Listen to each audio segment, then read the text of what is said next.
Oman തലസ്ഥാനമായ മസ്കറ്റിൽ തുടങ്ങുന്ന metro train സർവീസിനെ കുറിച്ചുള്ള നിർണായക വിവരങ്ങൾ പുറത്തുവിട്ടു.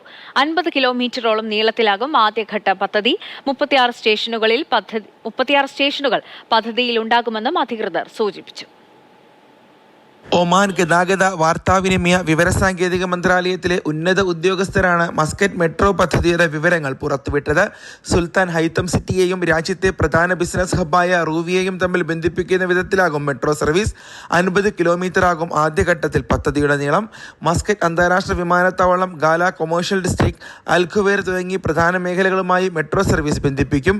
ഏകദേശം 36 സ്റ്റേഷനുകളാകും ആദ്യഘട്ടത്തിൽ ഉണ്ടാവുക. മസ്കറ്റ് നഗരത്തിലെ ഗതാഗത കുരുക്ക് കുറയ്ക്കാൻ പ്രധാന പാർപ്പിട വാണിജ്യ മേഖലകളെ ബന്ധിപ്പിച്ചാകും സർവീസ്.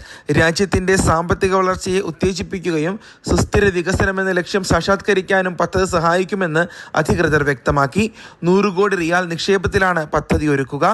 വിനോദസഞ്ചാരികൾക്ക് വേഗത്തിൽ നഗരത്തിന്റെ വിവിധ മേഖലകളിലെത്താൻ മെട്രോ പദ്ധതി സഹായകമാകും.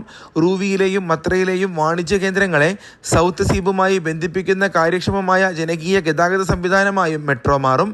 വിമാനത്താവളത്തിലേക്ക് അധിക പാതയും പദ്ധതിയുടെ ഭാഗമായി ഉണ്ടാകും. Mathrubhumi news, Muscat.